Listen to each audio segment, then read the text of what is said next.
Well, if you're looking for two dipshits to put together their Mount Rushmore picks each week, you found them. Follow and subscribe, for crying out loud. Here's a brand new episode of the What's Your Mount Rushmore podcast hosted by Mark Duvell and John Hanson. Enjoy. Welcome to What's Your Mount Rushmore podcast with hosts Mark Duvell and John Hanson. Are you kidding me? Two old friends and knuckleheads discussing and covering their top four choices for any and all topics, making up their Mount Rushmore selections each week. Nothing is off limits. As you listen, remember, we always want to know, what's your Mount Rushmore?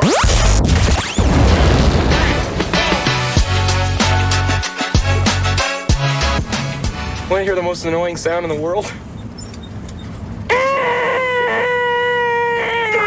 Dear God, I forgot how annoying that sound is. So we got to be annoyed. So do you. Welcome back, ladies and gents. We are about to embark on a new topic this week, and our topic is kind of on the negative side of town. We decided to focus on something that we really aren't fans of and we're bothered by.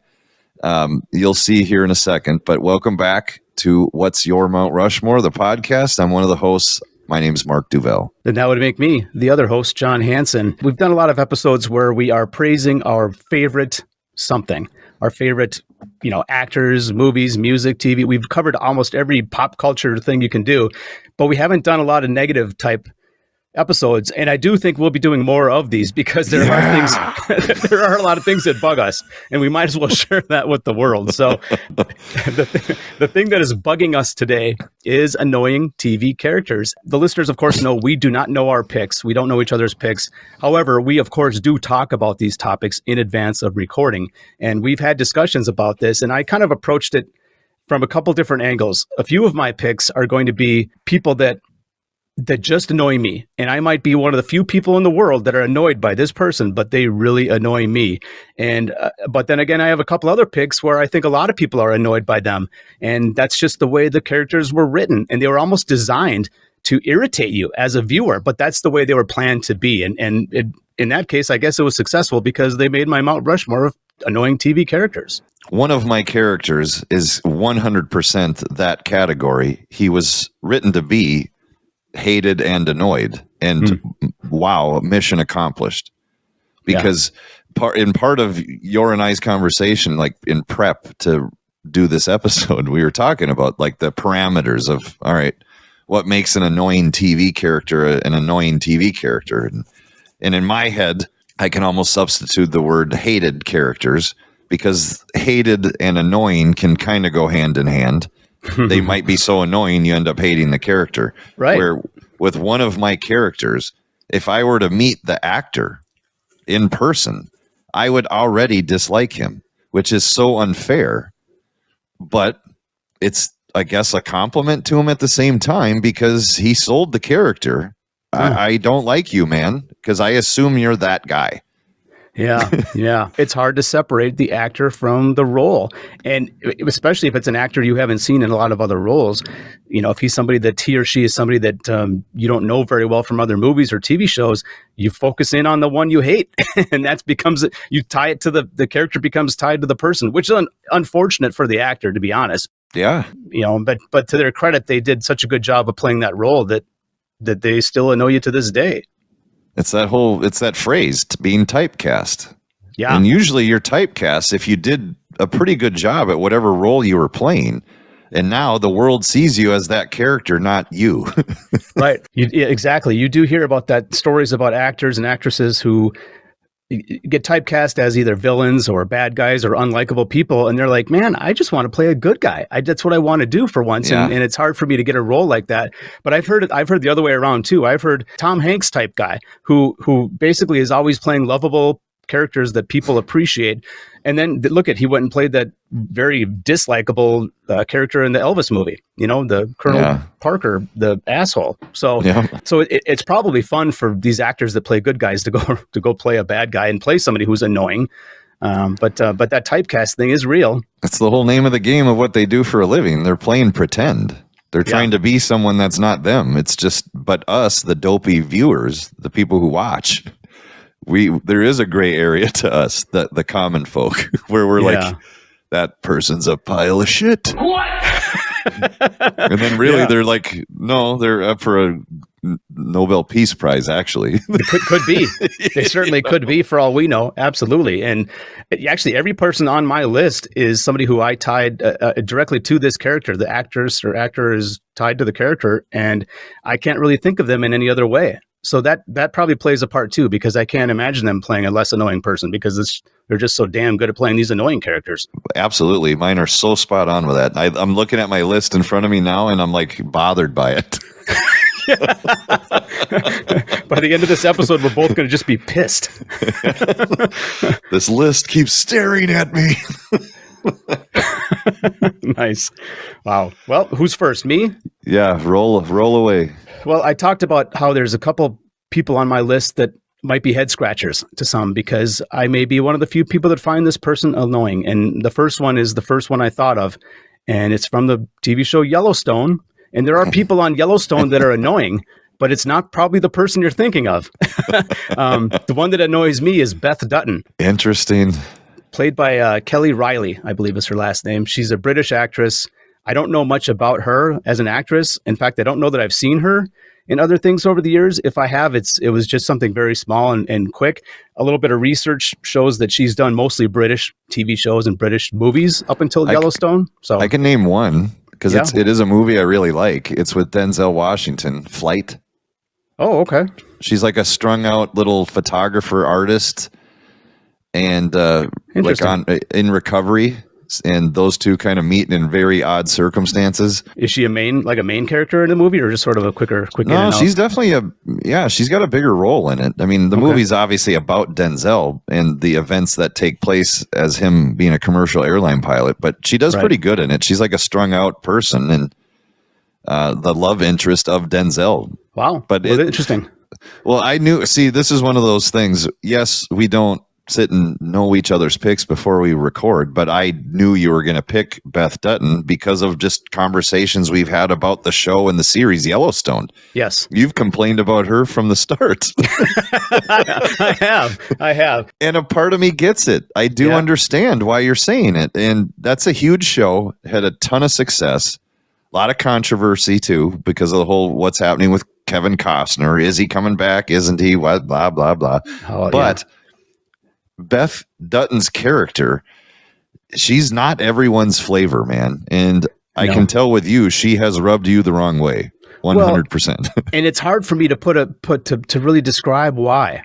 That's the problem with this. And I got a couple other my characters coming up that are the same way. It just rubbing the wrong way is probably the only way I can describe it. She's a very angry person. She's mean to her father. She's mean quite often. She's even mean to her husband.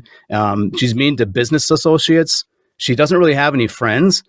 I get why she's bitter towards her brother, Jamie. I'm not going to go into that whole story, because if anyone hasn't watched the show, please watch the show. It is a good show.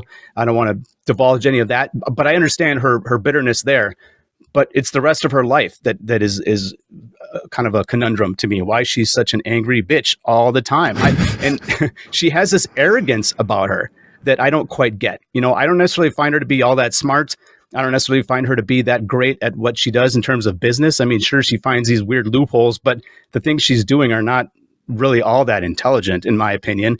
She's somehow outsmarting corporations, and that's very unrealistic to me. So I don't know. It's kind of a silly character in general, beyond the fact that she annoys me. So right up from the very first season, she has bugged me. And I guess now there's a spinoff coming with her and Rip. So I'll have to decide whether I want to watch that show at all, because she's going to be a main character, a main focus of it, I'm guessing. Didn't expect to see you dressed like that, Montana. This is your one chance to leave me alone with your self-esteem intact. Give me your best shot. You're a professor somewhere fancy. Northwestern? Got a couple of grown kids. Once they left the house, your wife divorced you so fast she left fucking skid marks, but how nice for you, huh? And now you teach Zoom classes from the living room of your creekside cabin. And my guess, if I had to guess, is that you paid over asking price for it. Because it's just fucking monopoly money to you, isn't it?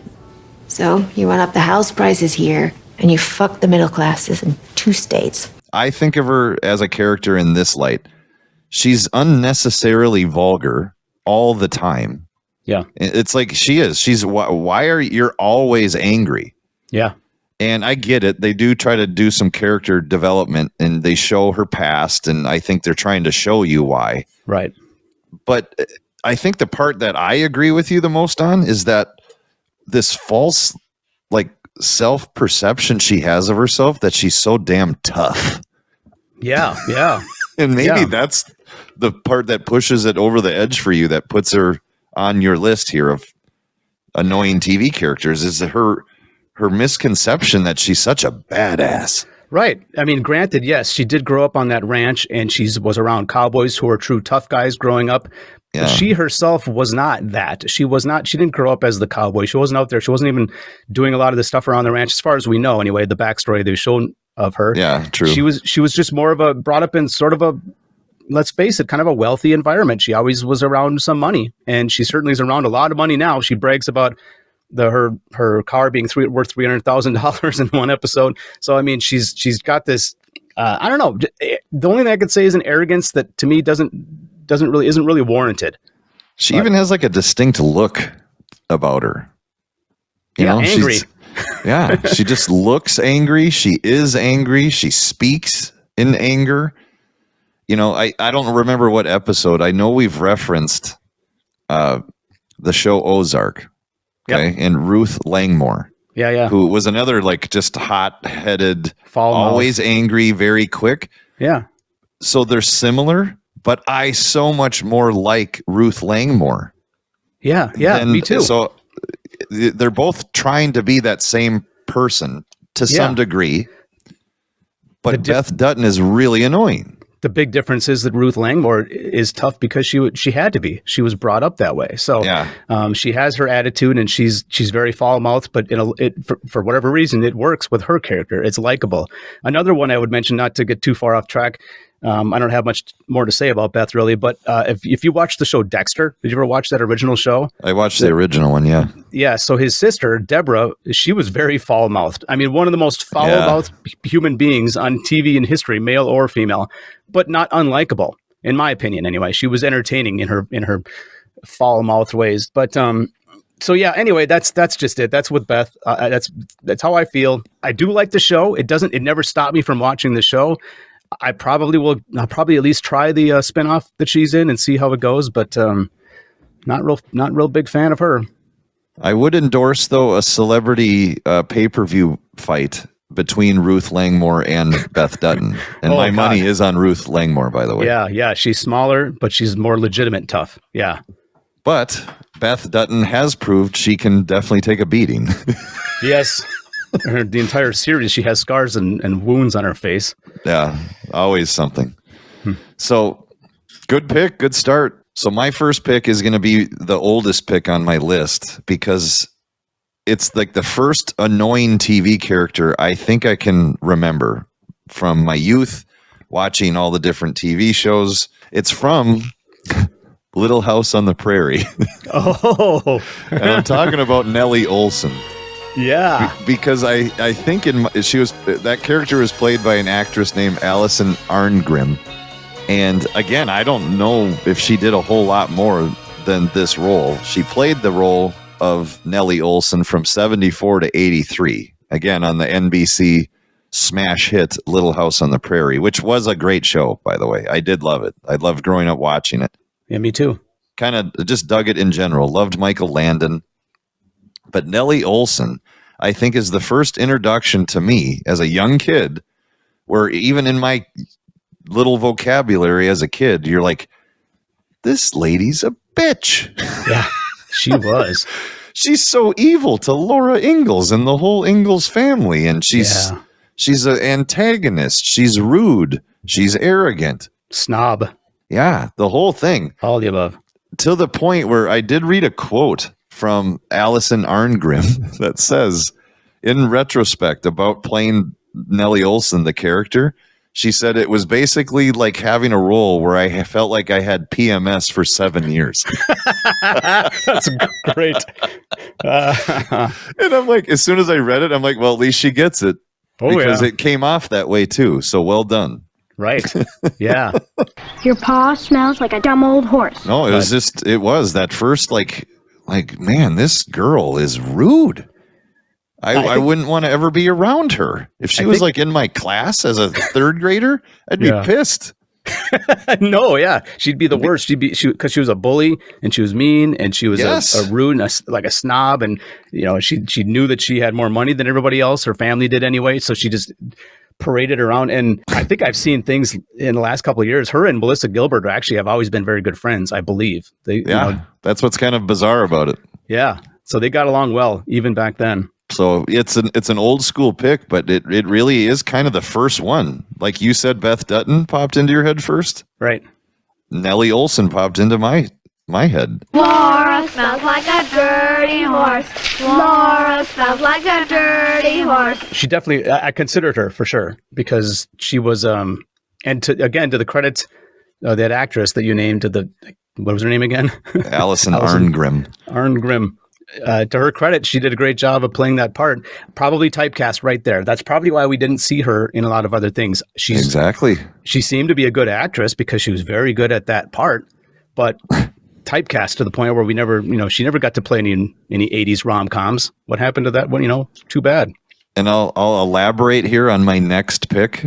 We will be talking about her briefly again. I'll explain why when we get to it. Nice.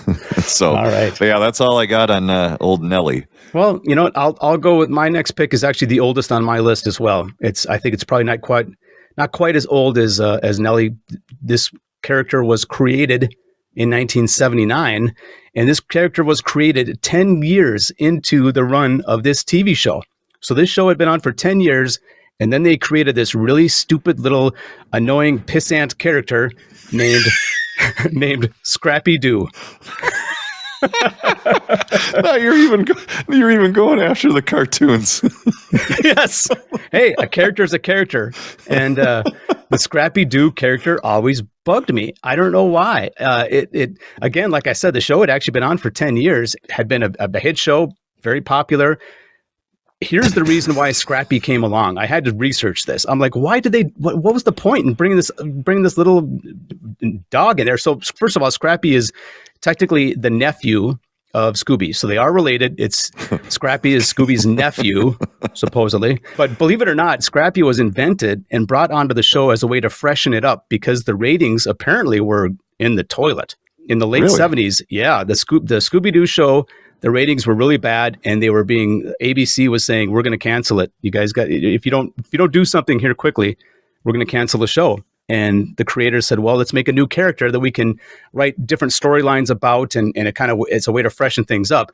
And whether or not that worked or not, I don't know how the ratings improved or not. But the point is, in my opinion, it made the show worse because I 100% prefer the episodes that he was not in.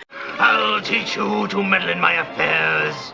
Quick, Scoob, do something! I'm trying. Gee, Uncle Scoob, if you want to open the door, all you gotta do is push. No! All right, shadow creature, you're dealing with Scrappy Doo now. Prepare to splat! So here's the thing. In 1979, I was still pretty young, so a lot of the episodes I was watching in the 80s were obviously in reruns. I wasn't watching it firsthand in the early 70s. Well, I think all Gen X, we all have that in common. We watched a lot of Scooby, but in reruns. So you'd see episodes where Scrappy was there, and you'd see episodes where he wasn't, and you weren't always sure why he's sometimes there and sometimes not. Well, that's because he didn't exist until 10 years into the run. So there's 10 years worth of episodes that did not have him, and I'll always prefer those. I always will. It's stupid. Actually, I did look this up too. The idea of Scrappy kind of goes back to the very beginning, because Scooby-Doo was originally supposed to be a little small, mouthy little puppy. That's what he was supposed to be, a little feisty dog. So just like Scrappy-Doo became, but they changed it up before the show was finalized and made Scooby into the Great Dane that we all know and love now. That's funny.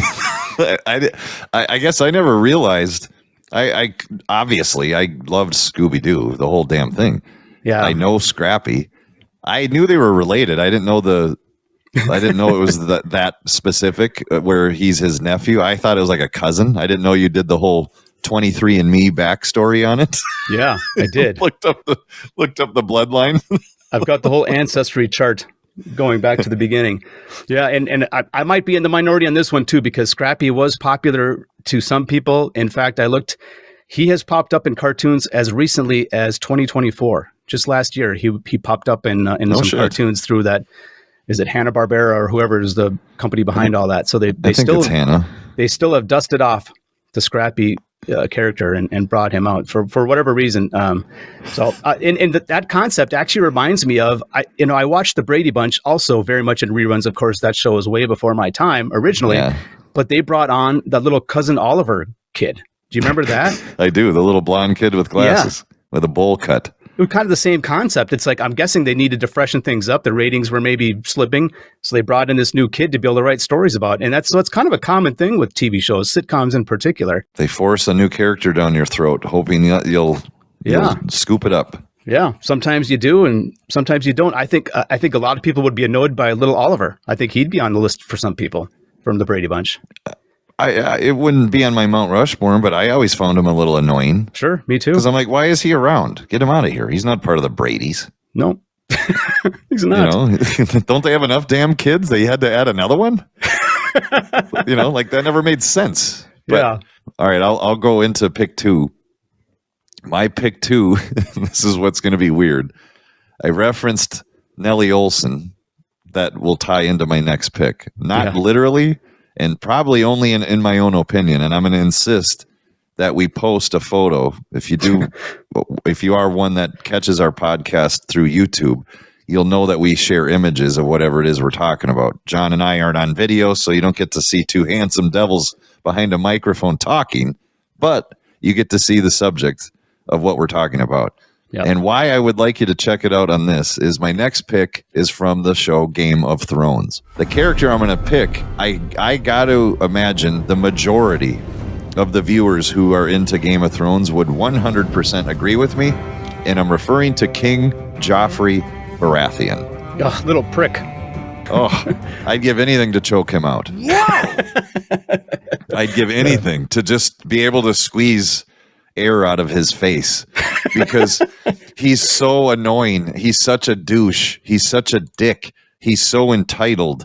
He's played by a guy named Jack Gleason. That's the actor's name. Jackie Gleason? Soon as I get home, the first thing I'm gonna do is punch your mama in the mouth. Not Jackie, Jack. Oh, okay. I believe he is one of the most hated / annoying characters in the history of all of television. I couldn't stand him. Every time he's in a scene, I was bothered. Yes. I loved the show. Love that show tremendously. But I tremendously hate his character. Right back to Lord Frey. Thank him for his service and command him to send Robb Stark's head. I'm going to serve it to Sansa at my wedding feast. Your Grace, Lady Sansa is your aunt by marriage. A joke? Joffrey did not mean it. Yes, I did. I'm going to have it served to Sansa at my wedding feast. Perhaps some essence of nightshade to help him sleep. I'm not tired! I don't hate Jack Gleason, but talk about typecasting. If I was ever in a situation where I'm somewhere and I run into Jack Gleason, I'd already not like him. And it's so unfair. He's playing a character. So again, is it credit to him that he did it so well? Is it the writing? Is it all of it? But he was such a believable prick. He was. Now, back to the Nellie Olson part of this. Look at our YouTube because it is oddly too coincidental. They look very similar. They could be related. You're right. I am not kidding. I already put a side-by-side photo together that I'm sending you for this episode to use. Yeah. And it is eerie that two of my people who are the most annoying TV characters of all time are like twins. One's a guy, one's a girl. Wow. And How it weird is that? Weird. So I'll put that up there. And the other thing that's just one of the facts of, I don't care if you haven't seen Game of Thrones, this ain't going to ruin anything because there's so many damn plot lines right, that are always interchanging with each other. Yeah. But King Joffrey Baratheon is really not a Baratheon. He's a Lannister. And that's another reason why he is such an annoying presence, is because he is truly a product of incest. Oh, hell no! So you're doomed right out of the gate. As a lot of people on that show were the product of incest. But If your mommy and your daddy and their brother and sister, not good. It's not a good thing. Not good. It makes King Joffrey. Well, he was hated by people, both viewers and people on the show. He was very disliked. The character was, that is. I just used the internet Googly machine and looked quick. The actor Jack Gleason is now 32 years old. Can you believe that? He was a teenage king in the show, and it's just weird to think that he's that old. But it makes sense because, it was like 15 years ago the show was on. Yeah, I do miss that show. I know they came up with their next version of it, and it's just not the same. I know it's still getting a good viewership, but man, I can't stand him. Jack Gleason and his long-lost cousin, Allison Arngrim. Funny. Yeah, the Little House on the Prairie, somehow I just merged with Game of Thrones. Wow. Synergy. I can't disagree with it. He was an asshole. The character was terrible. The only thing about it was he was obviously written to be that way. He was written to be annoying to you. You truly grew to hate that guy, that kid. He deserved a Grammy then. Huh? Or an Emmy. Or an Emmy.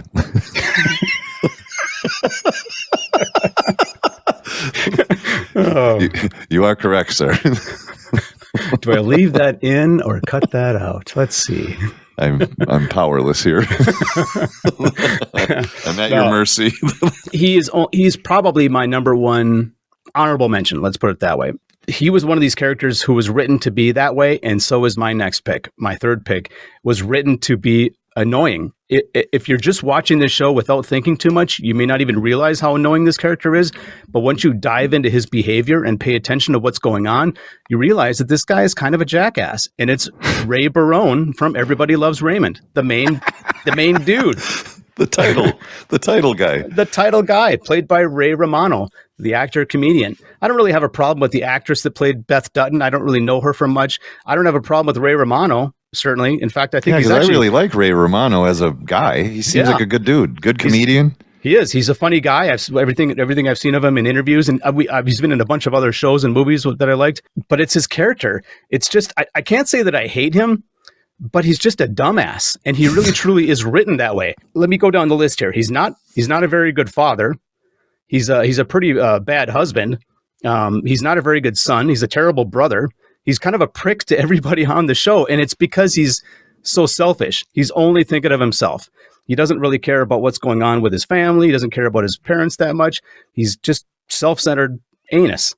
I swear, Ray, the only time you call me during the day is when you want me to tape stuff for you because you're running late. Games that I have to watch for work. Right? So I should go to work and raise the kids, all right? It should be all me, yeah. And what do you do all day? I'm sorry.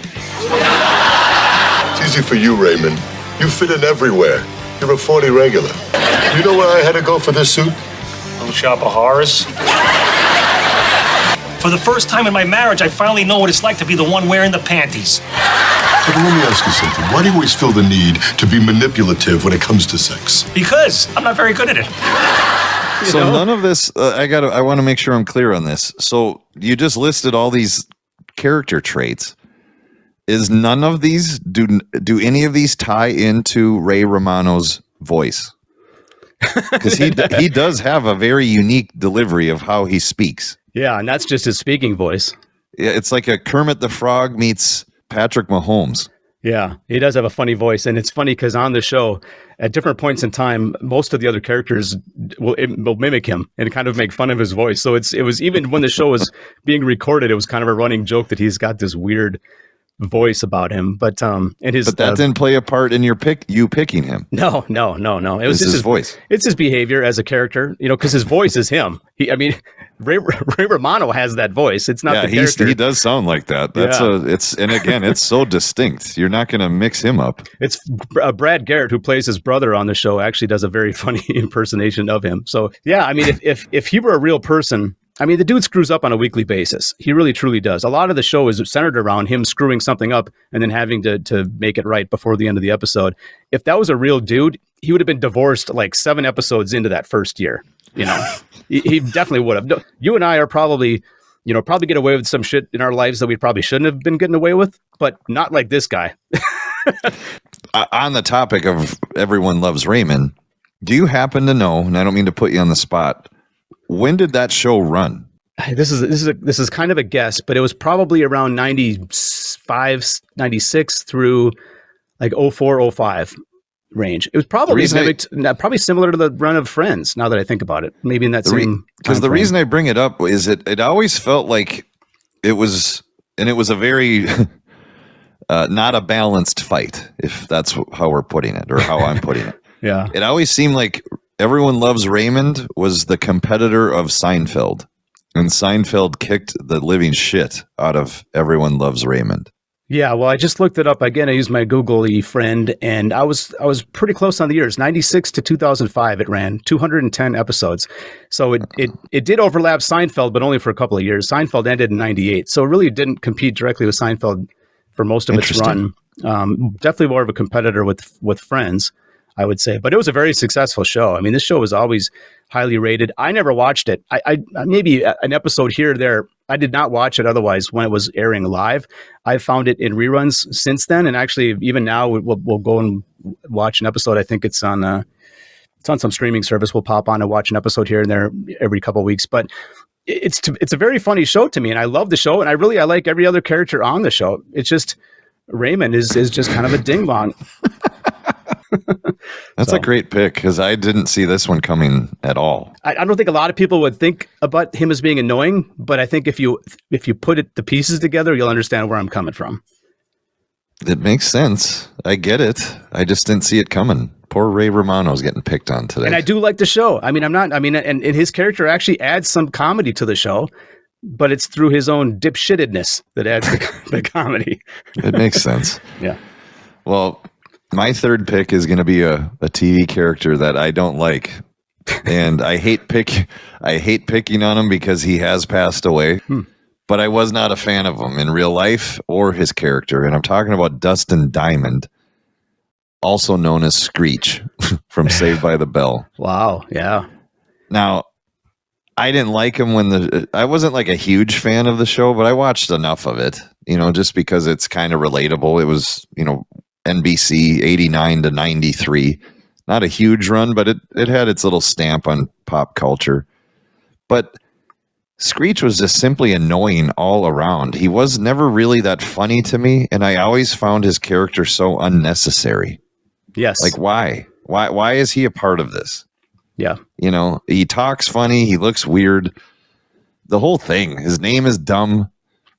I never liked him. And then, why I pick on him as Dustin Diamond was just hearing him after the show had run its course. And now he's just Dustin Diamond. He was just a struggling guy. And I don't know if he ever really figured out how to be a celebrity who was very recognizable, because he is pretty distinct looking, Dustin Diamond. Yeah. But it was when you'd hear him on different interviews. And I remember hearing him on Howard Stern at one point. He was just an absolute jagoff. It's like how he views himself was so just deranged and what? How do you, who's fed you this nonsense? And I don't know, man. I just thought he was an unnecessary character on an average show. Right. And it was average.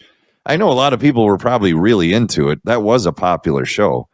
And I would just kind of come in and out of it from time to time. And I think part of the reason I drifted was because of Screech. Goodbye, school. Goodbye, Lisa. Goodbye, Screech. Oh, I'm so happy. I'm so sad. I don't know what I am. That's too tough to figure out now. Let's go, Screech. Yeah, I didn't watch that show regularly. I probably have watched maybe a handful of episodes in my life. That's all I can really say. So I get the characters. I understand who they are, and I understand Screech and who he is or was. And I agree with that. he was annoying. He didn't provide. He was. I think he was probably supposed to be like a comic element where he was just this goofball. Yeah, the nerd. Yeah, he always kind of confused about what was going on and just kind of a nerd type. But I think he was meant to be like this lovable nerd, but he just kind of came across as an idiot. Like if you're gonna cast a nerd, just focus on the nerd part, because then you can kind of have empathy for the nerd. You know, you can hey, the nerd's a good dude, leave him alone, right? But he was like a jackass nerd. Yeah. And that's why he always just rubbed me the wrong way. And then when you hear that the actor who portrayed him is also kind of a punk. I think he was a little unhinged, the actor that is. I think he had his own demons and whatnot. And maybe part of that comes from being a child actor. I know they always say that's tough for those child actors to adjust as adults. Yeah, I can't disagree. I didn't think about it from my list. He is annoying. When I think now, he annoyed me.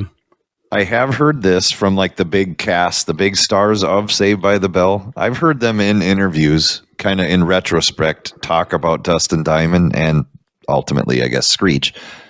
But they're like, in all fairness, when we were filming this show, he was like 3 or 4 years younger than all of us. So when we are 16 years old filming a show and he's 12, he's like, yeah, when the cameras aren't rolling, we did not hang out with him much. No. He was alienated. Yeah. And I do think that's why in real life, Dustin Diamond became the prick that he became, because he was always the outsider. I do remember that when he passed away, there was talk about how the cast kind of said, he wasn't really friendly. We weren't friends with him, you know, either while filming or even after. When the cameras shut down, they did not hang out. No. And so poor Screech, but yeah, I had to pick on him because he was just annoying and unnecessary and didn't add much to that show to me. Annoying, unnecessary, didn't add much to the show describes actually Scrappy, in my opinion, Scrappy Doo, but it also describes my last pick. I'm on to my fourth pick already. If we're ready to move on to... I love the transition. Roll with it. I mean, I probably would even had those exact words in my notes that he didn't add anything to the show. And in my case, it's AJ Soprano, the son. Wow, you're going after the mob boss's son? I am. That's ballsy, dude. Going after Tony's son, Anthony John Soprano Jr. from, of course, The Sopranos. Oh, yeah? Played by Robert Eiler, I think is how you would say his name, the kid that played him, the actor. To make you feel old, I talked about King Joffrey. So Robert Eiler is 40 years old now. I have a story real quick. Sure. It's not even 2 years old. My family, we were in Santa Barbara within the last couple of years, and we played golf at this Pacific Coast golf course called Sandpiper. It's like Pebble Beach for the regular folk. Yeah. Okay. You know, but it is still an incredible golf course. I mean, because there's bluffs, you see the ocean, you're hitting balls towards the ocean on par threes. Love it. I very much endorse the course. Before we started our round, we were sitting out on the patio. This is right outside of Santa Barbara. A golf cart rolls up like 10, 15 feet from us. And I'm just sitting there eating my little sandwich or club sandwich, whatever it is. And I look over and it's this prick. It's AJ Soprano. Yeah. Yeah, I didn't bug him or I didn't say anything to him, but it was clear. I knew it was him. I'm a Sopranos freak. I've watched that series like 3 times, start to finish. Yeah. I'm not going to mistake him. I knew it was him. So when you say that he's 40, yeah, he looks to be about 40. He looks 40. But he was out losing golf balls at Sandpiper that day. Just like you were. Oh, look at that. In my brain, he doesn't seem like he'd be 40 because I have not seen him in anything since The Sopranos ended, and I probably never will. I have a feeling I never will. You questioned why Screech, why you questioned why Screech even existed, and I questioned why this character had to exist. He is the son of Tony Soprano, the head of one of the East Coast's biggest crime families, but he didn't really show much interest in the family business. In fact, I think Tony basically did not want him in the family business. And I kind of think that's partly because he was a mopey little jerk. Take it easy. I think that's part of the reason why Tony didn't want him in the business. It's not like he was protecting his family members. It might have been a little bit of that, but I also just think he knew that AJ was not cut out for that because he was just weird little freaking kid. He was a wiener. I don't like that kind of talk. He was a little wiener. He could be rebellious at times, and he was spoiled almost all of the time. But he never really has much of a direction in life. Over the course of the series, he kind of splits his time between getting bad grades in school and bouncing between jobs or trying to figure out what his career is going to be. But over the course of the run, he's basically just disappointing his parents. And that's his whole purpose in life, I guess. And his character didn't really do much for me when he'd come on this, because you always knew when there'd be a scene where he'd be on the screen, you could almost just go to the bathroom because it's not going to have any bearing on what the rest of the episode is about. I'm processing as you're talking, and I actually very much agree with you that if you look back at the whole run of The Sopranos, and you now took out any plot line that ties to AJ Soprano, are you really going to feel bummed out? No, not really. It's not going to certainly impact the success and popularity of The Sopranos. No, it wouldn't, and it wouldn't affect the storylines. It wouldn't affect the way that the plot lines were, where they were heading with each season. None of it had any bearing on what was going on with the actual show, as far as I'm concerned. It wasn't my fault. You stole my car. Where is the trust in this house? When I get confirmed, I'm going to be a man. So how come I can't drive? Oh, you really want to get into this, huh? Who was that man that we had to pick up at camp last year for bedwetting? That was the year before last. You could have killed those girls. Now that would have been interesting. What? What did you just say? Death just shows the ultimate absurdity of life. What is this? Are you trying to get me to lose my temper because I'm about to put you through that goddamn window? I did. When I was sitting here and I was writing these things down, I'm thinking, I tried to think about all the reasons why he annoyed me. And I just kept coming back to the fact that he didn't really have a purpose in being there. But I do think that maybe his purpose of being there was just to add a level of stress to Tony Soprano, showing the viewers that despite him being, mostly in control of his organization, he wasn't always fully in control, but mostly in control. He still had these issues at home that he could not control, including this mopey, dopey kid who couldn't get decent grades and didn't know what he's going to do with his life. So for that reason, maybe it makes some sense just to show the other side of Tony having to struggle with this stuff. But again, if they, like you just said, if they had written him out of all those episodes, it wouldn't have affected me at all. I think you're onto something, because I do think David Chase, creator of Sopranos, made a conscious, creative decision to make Tony Soprano's only son this type of character and personality, because you are, I think, 100% spot on that maybe that his role was part of the character development of Tony Soprano, who obviously was the backbone of the whole damn thing. Yeah, obviously. But Tony's view of his own son, it was based in disappointment. Yes. And shame, I think, to some degree. Like, yeah. Tony was embarrassed that, like, his own son, his only son, that should have been the heir to the New Jersey crime family known as the Sopranos, but he was a sissy. And he did play that character well, but when you have a character that's so annoying, you start to think that the actor is really that annoying, and that's probably not the case at all. But he played it to the point where all these years later, I was still thinking about him and had to put him on this friggin' list. It is weird. Will we ever see that actor in something big again? TV, film, doesn't matter. Will we ever see him have a part two of his acting career? Because he was AJ Soprano from when he was a chubby little kid when the show started to where now he's like off a grown ass man.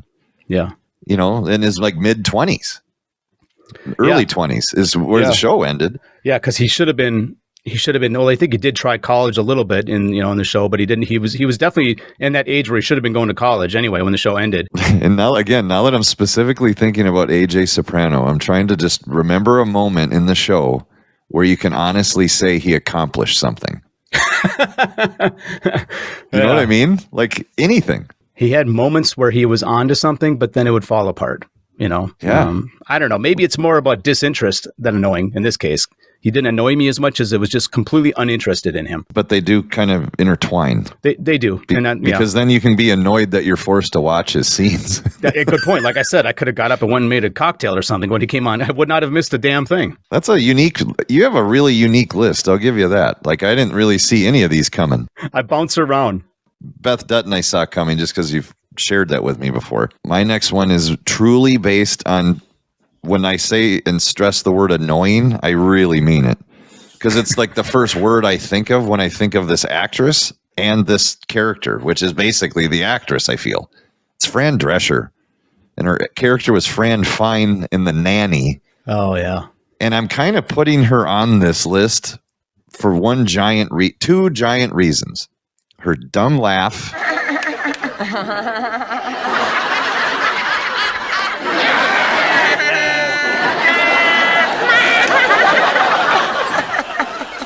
I can't stand it. It's nails on a chalkboard. Terrible. And it reminds it's like the character from the show Friends. Yes. What was her name? Janice? Janice, Chandler Bing's on and off again girlfriend, yeah. And that dumb same kind of laugh. Maybe that's funny if you are from New York and the East Coast in general, but when you are truly Midwestern, that's just not a relatable female. No. It's annoying as all get up. I do think it's funny, though, that she's currently the president of the Screen Actors Guild, Fran Drescher. Yeah, I saw that not long ago. Interesting. But it's the worst laugh in the history of television. By far. I did not watch The Nanny, really. I probably only watched a couple episodes of that. I probably watched even less of The Nanny than I did of Saved by the Bell. So I don't have a lot of familiarity with the character Fran Fine. But I certainly know that laugh, and I know Fran Drescher, and you're right. Her character, she kind of acted that way when she wasn't acting, So yeah, and yet here's what's weird. Now I don't know how old she is now. I got to assume she's up there. Yeah, but back then, that's kind of the annoying part too. She actually was a really attractive woman, and probably still is for that matter. But the minute she'd start talking, and especially if you made her laugh, game over. Right. Yeah. No, exactly. And I don't know if that laugh was, I'm guessing that laugh was the character, but not, and maybe not her real laugh in real life. I hope not, because it was kind of identified with the character, that stupid laugh. I have so much wisdom to impart, like how to purse your lips to get that little pouty look, how to smell cauliflower, for that who cares about you look, and then the best look of all. What's that for? That's for when they give you the check for the other two looks. I know the premise, like the criteria of us picking our list for this specific topic. Yes, I was not like this huge fan of the show Nanny, but I was never going to be because of her. Yeah, no, you're right. It never stood a chance with me because I already knew I'd be annoyed if I watched one episode of it. There could have been parts of that show that would have interested me, but you're right. Because I saw her and probably heard her laughing in some TV commercial or something, and I'm like, no, I'm good. I'm good with that one. I don't need to do that. Did you know, you probably knew this, that she had a bit part, kind of almost a cameo part in Saturday Night Fever, the movie?